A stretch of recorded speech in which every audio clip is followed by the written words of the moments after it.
What's good, everyone, and welcome back to the Find Your Four channel. And today we're going to begin series number 2 of the free money glitch stock course. So the first module we'll look into is price trend analysis. So in this module, you will learn how to identify and interpret the language of candlestick patterns, how to locate price trends on charts, and how to use multi-time frame chart analysis along with other important elements. So first, we'll start out with candles and bars, where we look into the types of charts that are available on most trading platforms. Also, the components that make up candles and bars, and how to identify the most popular candlestick patterns. Okay, so grab your notebooks, buckle up, hands if you inside the right at all times. Let's go glitch this money.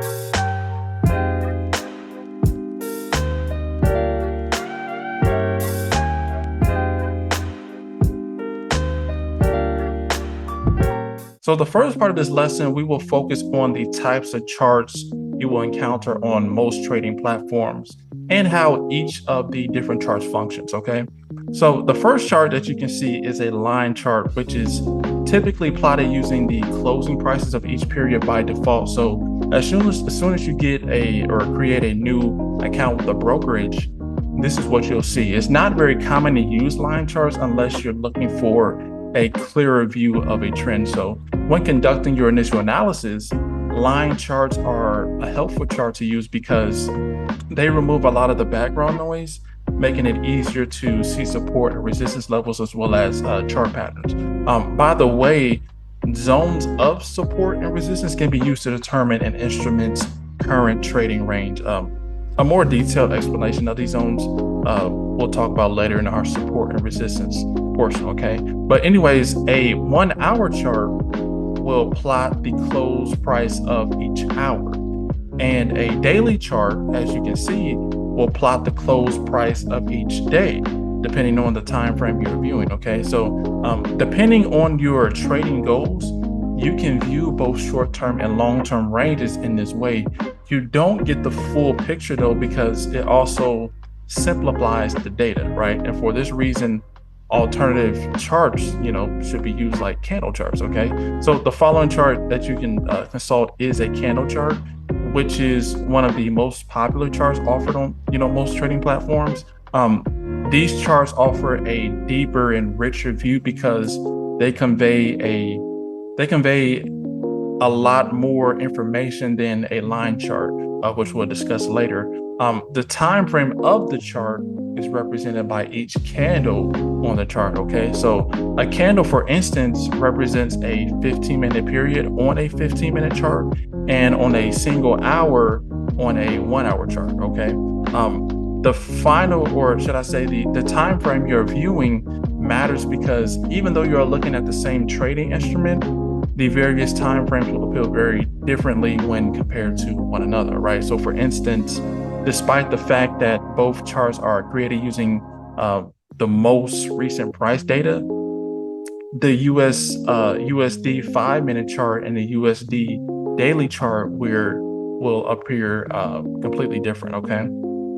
So we'll look at a bar chart as our final representation of a chart.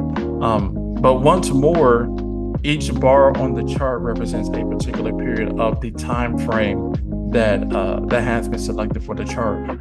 Candles and bars create patterns that are identical when compared because they use the same information to create them. So bar charts, like line charts, aren't very common to use in the trading world. The overall consensus is that candle charts are the best. So we'll mainly focus on candle charts, okay? The price information of the trading instruments, such as currencies and commodities, futures, or stocks, is displayed consistently whether you are looking at a line chart, a candle chart, or a bar chart. As a result, you don't need to, alter your chart analyst approach depending on the type of trading you do, all right? So now on candlesticks, the open price, the close price, the highest point of the range, and the lowest point of the range are basically the 4 critical pieces of information that make up candles and bars. Any candlestick or bar can be made, using this information, and each one provides key details about the price movement in that time frame. Among other things you will learn, in this module, these key details help predict future price movements, okay, whether up or down. Now, as you can see, the candle's main body is contained within the open price and the closing price. So a candle is considered bullish or bearish depending on whether its closing price is higher or lower than its opening price, okay? Some of the most popular color schemes use the colors greens for bullish candles and red for bearish candles. It's just crucial to remember that the colors you use to create, bullish or bearish candles are, solely for your information, and they basically have no bearing on the fundamental elements that determine how the candle is formed, okay?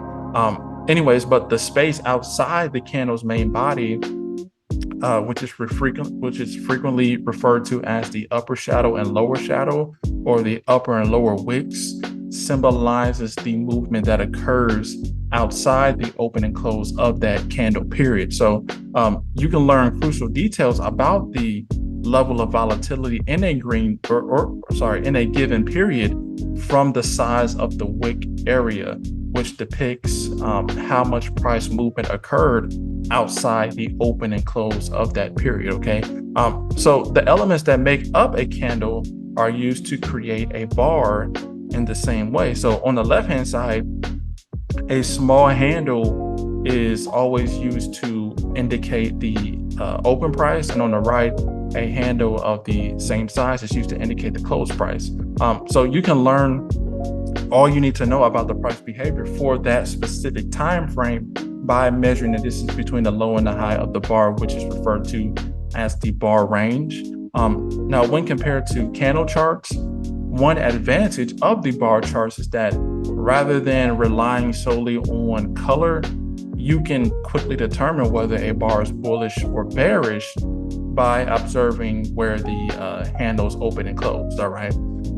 Now, next we'll look at some of the typical candlesticks you might see on a candle chart and discuss how to interpret them, all right? So there are hundreds of different candles, each with distinctive names and uses, but I prefer, me personally, to stick with the most prevalent, the most popular, and the most reliable and practical candles that can be relevant in assisting you in determining the potential future direction of the market.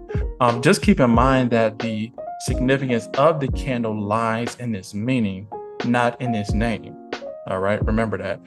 The name or the color does not matter as long as you can decipher what the candle stands for. All right. Now, range candles, which can be long range or short range, are recognized by a candle's body making up the majority of the range, right? The upper and lower wicks only account for a small portion of the total range, as you can see in the image. Applying a scale like the one in the example will help clarify what counts as a range candle. You can refer to a candle as a range candle if the distance between the upper and lower wicks is less than 20% of the total range, right? Now, the best way to tell if a candle is a long range or short range candle is to compare it to candles that are adjacent to it on the chart that you're analyzing. Now, due to the variety of timeframes and trading instruments, it will be challenging to apply a scale to measure the candle length. However, you can compare them to the previous candles to get information you need to understand what is happening to an instrument's price, right? So for instance, if you only looked at the candles on the right, you wouldn't be able to tell whether they are long or short range. But when you see them all together, it is clear that the candles on the right have, half the range of the candles on the left, for instance, okay? The next group of candles provide, crucial information about, what the market may do, even though the range candles give you crucial information about what the price has actually done, right? Now, the candles in the example, as you can see, are referred to as hammer candles or pin bar candles, and they can be used to spot a potential downtrend reversal. You can see that the pin bar candles open and close are both, fairly close to the top of the period's range, based on what you already know about, the candle's composition. Um, price is significant here because of what it does over the course of the pin bar candle. So by observing the chart, we can see that the market's in a downtrend because the most recent candles have been bearish. This trend appears to be, set to continue at the opening of the hammer or the pin bar candle, because the open was lower than the previous close, and because sellers were, driving the price lower and widening the candle's range. Then the buyers took back control at some point during the candle's period, and by the time it ended, the candle had closed near the high of the candle, right? With sellers in control and driving prices lower, the price action in the pin bar candle shows a clear change in momentum as buyers take over and completely undo the seller's actions, right? So a pin bar candle, when it appears after a string of bearish candles, can help indicate a reversal in a downtrend. That is the criteria for a pin bar. Now, with that said, if you randomly see a pin bar candle and there's no downtrend, the pin bar is basically useless. Context is something that's very, very important when considering candles patterns. All right, and note that the bigger the time frame, the more significant the signal is when a pin bar, with a pin bar candle. As with all candles and candle patterns. All right. So for instance, a pin bar on a 5-minute chart wouldn't be considered significant, but a hammer or pin bar on a weekly or daily chart is very significant because it represents the selling and buying activity for an entire week. All right. Now, the candles known as shooting star candles can be used to spot a potential reversal in an uptrend, right? Unlike the hammer or pin bar candle. So the shooting star candles close and open are both at or very near the candle's lows. All right. The market is in an uptrend. If recent candles have been bullish, this trend appears to be continuing, at the opening of the shooting star candle, because the open was higher than the previous close and buyers were driving the price higher and widening the candle's range, right? Now, when the sellers took back control of the market at some point during the candle's period, the candle ended with a close that was relatively close to or on the candle low. So the price action in the shooting star candle has shown a significant change in momentum from the buyers in control and driving price higher to the sellers seizing control and completely reversing the actions of the buyers, right? And so a shooting star candle is not particularly significant when it forms on its own, right? But when it does so following a string of bullish candles, it can help indicate the beginning of an uptrend reversal, right? And so you can use a similar scale to the one previously used to eliminate any doubts regarding whether the candle is a pin bar or a shooting star.